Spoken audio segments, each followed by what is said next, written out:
Bom dia, pessoal. Vamos continuar aqui os slides, né? A partir de modelos de ciclo de vida. Eu passei já uma outra aula gravada, que é da professora Rainara, que é meio que uma continuação dessa, um complemento dessa, pois foca mais na parte de desenvolvimento ágil. Esse aqui a gente vai ver os dois desenvolvimentos mais clássicos, o cascata e o incremental iterativo. Então, o que é um modelo de ciclo de vida? O ciclo de vida ele corresponde a um cadeamento específico das fases para a construção de um sistema. Então, você vai ter determinadas fases naquele ciclo de vida, um ciclo de vida que vai determinar quando um sistema vai estar pronto, entre aspas. Os modelos de ciclo de vida mais famosos são o cascata, esse aqui é clássico, e o iterativo e incremental. Isso aqui é uma coisa só, iterativo e incremental. O modelo em cascata, um dos primeiros a surgir, ele tem tendência na progressão sequencial entre uma fase seguinte. Então, a gente faz o levantamento de requisitos, depois passa para análise, o projeto, implementa, testes e implanta. Tem essa analogia com a cascata, porque o peixinho ele vai descendo até chegar lá na fase de implantação. Esse apesar de ser um modelo clássico, ele é muito pouco usado, porque ele não reflete bem a realidade, a gente vai ver os problemas agora.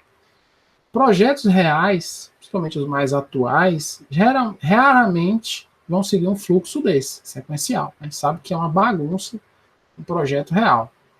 Ele vai assumir ainda que é possível uma coisa totalmente utópica, que todos os requisitos já foram detalhados e depois que eu caio nessa fase aqui da cascata, os requisitos não mudam.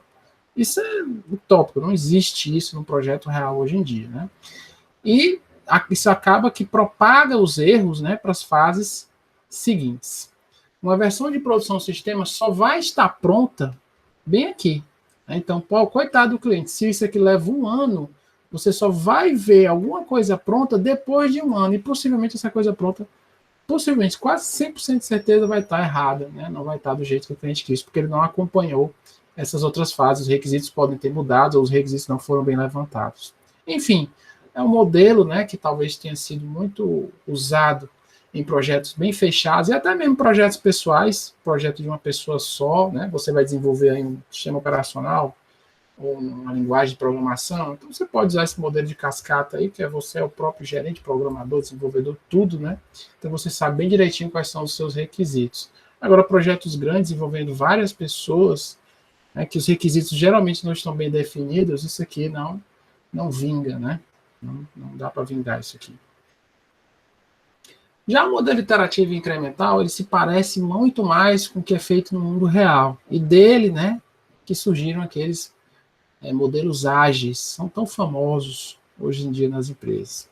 Então, quais são as características dele? Ele vai dividir em ciclos. Você vai ter ciclos, onde cada ciclo você vai ter um produto, e esse produto pode ser apresentado para o cliente, que dá o aval para continuar para a próxima fase, ou a próxima iteração. A cada ciclo de desenvolvimento, a gente pode fazer todas aquelas fases lá, analisar os requisitos, projetar, implementar e testar. Nem tudo é feito de uma vez, Nem tudo é feito de uma vez em cada fase, a gente vai ver agora. Cada ciclo vai considerar um subconjunto de requisitos. Você não analisa todos os requisitos de uma vez naquela fase que você está implementando. Você pode primeiro fazer os requisitos de interface, depois os requisitos de banco de dados, depois os requisitos de conexão entre eles e por aí vai. Essa característica contrasta com a abordagem clássica, de cascata, no qual as fases são realizadas somente uma única vez. No cascata, levantou o requisito, acabou, nunca mais volta para cá. Analisou, acabou. Projetou, acabou. Implementou, acabou. Testou, acabou. Implantou, acabou. Só depois que implantou é que vem erro e começa tudo de novo. Pode começar tudo de novo. No modelo interativo, a gente pode até dizer, e no link que eu passei para vocês lerem, um link mais moderno, ele não concorda muito com isso. Você vai ter mini cascatas. Cada fase, cada ciclo, cada iteração, você vai ter mini cascatas. Ele colocou todos os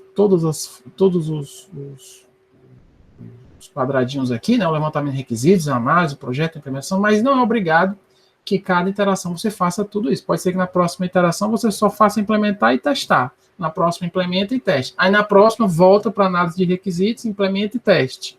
e implanta. Nem todas precisam implantar, né? Então não são obrigados, todas essas mini fases, né, não são obrigadas em cada iteração. Por que ela é chamada de iterativa e por que ela é chamada de incremental? Ora, iterativo vem de interação, né, aquele laço, né? O iterativo, não confundir com interativo, né? Interação com N é quando você interage com outras pessoas, interage com outros softwares, interage com outros sistemas. Iterativo vem lá do laço, né? Vem lá do for, que o sistema é desenvolvido em vários passos. Por isso que é um laço. Incremental, porque a cada passo, a cada interação, o sistema ele vai aumentando, né? Então existe uma evolução do sistema. Quais são as desvantagens do iterativo incremental? Né? Vantagens e desvantagens, perdão. As vantagens incentivam a participação do usuário, isso aqui é extremamente importante, né? O cliente ele participa ativamente da construção do sistema. Vocês vão ver que em processo de desenvolvimento ágil, existe até a contratação de um especialista do time do cliente para ficar lá no desenvolvimento. Né? Não precisa ficar todo dia, né? Mas uma vez por semana ele participa de uma reunião para ver como é que está o desenvolvimento lá do projeto. Os riscos são muito mais bem gerenciados. Né? Então, se tem uma coisa que está demorando para ser implementada, nas conversas diárias, nas reuniões semanais, essa parte do código, essa funcionalidade, ela pode ser discutida e todo mundo pode ajudar, né, o desenvolvedor a dar uma solução para aquele risco, né, para aquele determinada funcionalidade. O risco de projeto é a possibilidade da ocorrência de algum evento que cause prejuízo ao processo de desenvolvimento, também com as suas consequências. Então, se você já sabe logo naquele mini ciclo que vai virar um mini risco, né, então você já consegue tratar logo, melhor do que o cascata. O custo do projeto, o cronograma, a qualidade do produto, a satisfação do cliente, tudo isso aqui vai melhorar, né? O cronograma vai ser mais rápido, o projeto vai ficar mais barato, vai ter uma qualidade melhor porque o cliente está participando, o cliente vai ficar mais satisfeito justamente por estar participando. Só que ele é um projeto um pouco mais difícil de gerenciar, né? Porque tem que ter muita reunião, então o gerente ele tem que ter bastante experiência nesse tipo de desenvolvimento, né? Que você tem que estar sempre cobrando lá toda semana, né? Tem que ter muitas características de líder, enfim, tem que ter muito o lado pessoal, né? O peopleware, tem que saber conversar bem com a equipe não pode ser muito grande. O Bezos até fala nesse livro, né, no livro que eu passei o link para vocês, que a equipe em geral tem que ser alimentada por 2 pizzas, né? Ou seja, 10 pessoas, 10 a 15 pessoas, mas eu acho que é mais de 2 pizzas, dependendo aí da fome da galera. Ataque aos riscos. Se você não atacar o risco ativamente, então eles vão atacar você. Ou seja, lá na abordagem incremental iterativa, é aconselhado que as partes mais arriscadas sejam consideradas inicialmente. Então, naquele sistema que eu passei para vocês, talvez a parte mais arriscada que eu notei pelas dúvidas dos alunos era na parte da base de dados. Então, nessa parte da base de dados lá, de criar os arrays, de criar os repositórios, notei que aconteceu muita dúvida. E como disponibilizar isso, né? Qual padrão de projeto você vai usar? Vai usar um observador, vai usar um singleton, vai passar referência para as classes mais abaixo. Então, isso é um risco grande. Então, provavelmente, né, se vocês estiverem implementando de forma incremental, vocês vão dar mais, a parte da equipe vai dar mais atenção à implementação dos repositórios. Organização de um processo incremental interativo, né? I and I. O ciclo de vida de um processo incremental interativo pode ser estudado sobre 2 dimensões, a temporal e a de atividades. Né? Na temporal, o processo de desenvolvimento ele vai ser estruturado em fases. Né? Isso que a gente já estava falando mesmo. Né? Em cada fase, você pode até ter mais de uma iteração. Então, vocês vão ver no link também que eu passei, que tem as histórias de usuário. Né? Então, cada fase, eu posso ter várias histórias de usuário para serem implementadas. Cada iteração que é formada por várias fases tem uma duração pré-estabelecida. Por exemplo, né, de 2 a 6 semanas. 2 a 6 semanas. Ou seja, metade de um mês a um mês e meio, né? Um mês e meio, que é 4 mais 2, né? Um mês e meio. De 15 dias a um mês e meio. Ao final de cada iteração é produzido um incremento. Né? Então, dentro dessa iteração, né, que está dentro da fase, você vai produzir um incremento. Né? Por exemplo, uma interface gráfica, uma conexão com o banco de dados, uma funcionalidade de segurança, e você pode decidir se você libera isso para o cliente ou não. Geralmente o cliente não está muito interessado nessas coisas de mais baixo nível, ele gosta de ver mais a interface e a interação da interface, mas depende, né? Já na dimensão de atividades, você vai dizer quais são as atividades realizadas em cada fase. Nessa aqui é temporal, porque a gente tem fases e iterações, e cada iteração a gente solta um incremento. Já no de atividades, né, a gente vai dizer quais são as atividades que a gente vai realizar em cada fase. Será que a gente vai levantar requisitos, a gente vai analisar, vai projetar, ou vai logo para a implementação, testar, fazer manuais? Cada fase gera ou estende as fases anteriores, por isso que é incremental, né?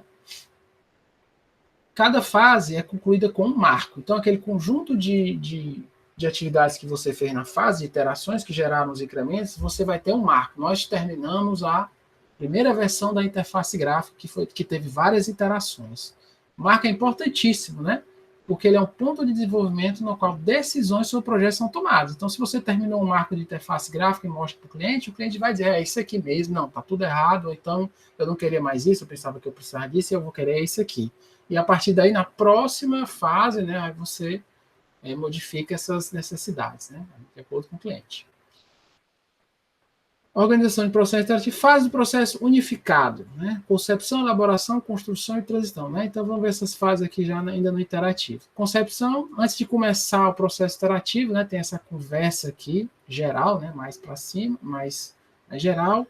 E a concepção, a ideia geral e o escopo de desenvolvimento são definidos. Então, antes de começar tudo, né, a gente tem uma ideia mais ou menos da primeira versão do escopo do projeto. Planejamento de alto nível é realizado. E a gente também vai definir quais são os marcos. Quais são os principais marcos, né, desse sistema? O primeiro marco é a interface gráfica funcional na parte de administrador. O segundo marco é a interface gráfica funcional na parte de cliente. O terceiro marco seria as interfaces, né, se comunicando com a base de dados. O quarto marco seria a segurança, e aí por diante. Elaboração. O entendimento do sistema deve ser alcançado, o planejamento do projeto é completado, o domínio do negócio é analisado, os requisitos são ordenados por prioridade e risco. Né? Lá na elaboração você vai ordenar quais são os requisitos que têm maior risco. Né? Você lembra que os maiores riscos têm que ser tratados primeiro? As iterações das próximas fases são planejadas, a duração e o que vai ser desenvolvido em cada iteração. Na construção, a atividade de análise de projeto aumenta, ocorre um maior número de incrementos, o produto realmente é implementado. E também é feito um manual de usuário, né? Um daqueles documentos lá que fazem parte do software. Na transição, quando você vai passar tudo aquilo que você fez para o usuário final. E nisso, né, o usuário pode pedir alguma coisa, alguma modificação. Fica mais fácil de entender aqui nesse gráfico. Né? Então, a gente tem as fases aqui do processo incremental interativo, concepção, elaboração, construção e transição, e a gente vê aqui, né, o que a gente já via no cascata, o que é feito em cada uma dessas fases aqui do interativo. Por exemplo, o levantamento de requisitos, né, nesse caso aqui tem dois marcos, né? Ele se estende durante toda a concepção, durante toda a elaboração, e ele ainda entra, né, quase que na metade aqui na construção. Então, os requisitos eles vão entrando aqui na fase de construção. Provavelmente aqui nesse momento, o cliente já teve uma ideia, né, geral do que ele realmente quer e concordou. Então, é importante fechar, né, logo esses requisitos aqui, não continuar com esses requisitos até o final. A análise dos requisitos até que continua, né, porque esses requisitos são, principalmente, eles são analisados enquanto eles estão sendo construídos. E na fase de transição não precisa mais analisar os requisitos, porque já está entregando o sistema. O projeto também continua durante a fase de construção, né, a parte de projetar o sistema. A implementação, obviamente, já começa logo lá na elaboração, provavelmente aqui com sistemas falsos, né? E aqui já começa a ficar a coisa mais real. E note que já na parte lá, chegando perto da entrega, né, é que o pessoal começa realmente a meter a mão na massa para implementar logo. E na fase de transição, provavelmente algumas correções de bugs, etc. Os testes devem ser feitos durante todo o processo e nem aumentam muito, nem diminuem muito. E já o processo de implantação, né, a gente está vendo aqui que está bem linear, porque a implantação durante essas fases aqui da construção são os incrementos, são pequenininhos, e no final junta tudo, todos os incrementos, na fase de transição e manda para o cliente. Certo? A UML ela é importantíssima, né? Ela é independente, já viu que ela é independente de linguagem, e ela gera os artefatos de software que vão ser usados, né, nessas iterações. E a cada iteração, novos detalhes são adicionados a esses artefatos, né, novos casos de uso, novos diagramas de classe, novos diagramas de sequência, ou talvez tudo vai ser jogado fora e ser feito do zero. Além disso, a construção de artefato fornece informações para adicionar detalhes a outros artefatos. Uma coisa muito comum é a prototipagem. Eu falei de jogar fora, né? O protótipo ele pode ser um esboço de uma parte do problema, do sistema, né? A prototipagem é uma técnica complementar à análise de requisitos. Tem como objetivo assegurar que os requisitos do sistema foram bem entendidos. Por exemplo, você pode fazer um protótipo de interface gráfica, mesmo o seu sistema seja mobile, né? Você pode fazer um protótipo na web, para pelo menos o cliente ter uma ideia de como vai ser a navegação. Depois que ele aprova aquilo, você joga fora. Você joga fora aquele protótipo e aí sim passa a implementar no dispositivo móvel. A construção de protótipos geralmente utiliza ambientes com facilidades para a construção de interface gráfica. E muitas vezes, o profissional que está trabalhando com os protótipos de interface gráfica, ele não sabe nada de programação, mas ele sabe muito mexer bem naquele software, né, de mocks para criar interfaces falsas, para poder mostrar para o cliente um resultado bonito. Essa técnica de prototipagem ela é frequentemente aplicada quando há dificuldade de entendimento do requisito do sistema. Então, se você está conversando com o cliente e o cliente não está sabendo explicar e você não está conseguindo entender, você faz um protótipo e mostra para ele. É isso aqui que você quer? Aí ele diz, é isso mesmo. Ah, beleza. Então, a gente pode passar para frente. Nem sempre você precisa fazer o protótipo, né? Se você entendeu bem os requisitos e o cliente concordou, então você não precisa fazer esse protótipo. Após o levantamento de requisito, o protótipo é construído para ser usado na validação, isso que eu acabei de falar, né? Com o protótipo feito, o cliente pode fazer as críticas, o protótipo pode ser corrigido, refinado ou até jogado fora. O processo de revisão e refinamento continua até que o protótipo seja aceito pelos usuários, né? Uma vez aceito, o protótipo ele é descartado, ou pode ser usado como uma versão inicial do sistema. Se for aqueles protótipos de interfaces gráficas feitos em softwares de terceiros, né? Você pode até descartar ele, mas algumas ferramentas geram código fonte, né, para passar para o desenvolvedor de interface. A prototipagem não é uma substituto à construção de modelos do sistema, né? Os modelos lá, os artefatos, né? Você não vai deixar de fazer os casos de uso, não vai deixar de fazer os diagramas de sequência só por causa dos protótipos. É uma técnica complementar à construção dos modelos. Mesmo com os protótipos, os modelos devem ser construídos, porque eles vão fazer parte da documentação do seu software. Os erros detectados na validação do protótipo devem ser utilizados para modificar e refinar os modelos do sistema. Então, se você descobriu erros no protótipo, os teus modelos, né, os teus casos de uso, os teus diagramas de classe vão ser mais refinados. Quais são as ferramentas que dão suporte a isso? O desenvolvimento do software pode ser facilitado através do uso de ferramentas que auxiliam na construção de modelos. Eu passei aquela, né, o Astar para vocês instalarem, e tem também a Plant UML, que aí é só mesmo para a gente ter um trabalho mesmo, porque o Astar é pago, né, pelo menos para mim é pago. Na integração do trabalho de cada membro da equipe, né, essa ferramenta vai ajudar, por exemplo, o GitHub, no gerenciamento do andamento do desenvolvimento, como o GitLab, né. Ferramentas de suporte. Essas ferramentas, a gente chama elas de CASE, que é Computer Aided Software Engineer, né? São ferramentas de ajuda à engenharia de software de computação. Além das ferramentas CASE, outras ferramentas são importantes. Como, por exemplo, ferramentas para desenvolver cronogramas, definir a alocação de verbas, né? Esse é o pessoal do RH, monitorar o progresso e os gastos, gerar relatórios de gerenciamento, etc. Até para você poder fazer uma auditoria depois. Algumas coisas que a gente quer nessas ferramentas, criação e manutenção consciente dos diagramas, round-trip engineering, depurar o código-fonte, relatório de teste, testes automáticos, etc. Várias outras coisas. Aqui são alguns exemplos bem defasados, né? O Jude nem existe mais, né? O que existe é o Astar. Você usar o Word, o LibreOffice, talvez na parte de gerência, né? Algumas Microsoft Office Project, né? O NetBeans, né? Que também tem essas características. Esse exercício não precisa fazer, né? Que eu botei para a lista. E é isso, pessoal. Essa aula aqui, bem rapidinha mesmo, era só mesmo para dar uma introdução nesses modelos incrementais, iterativos e cascata, mas eu quero que vocês vejam mesmo a aula já gravada que eu passei. Então, fica aqui mesmo e obrigado. Eu vou parar aqui a gravação.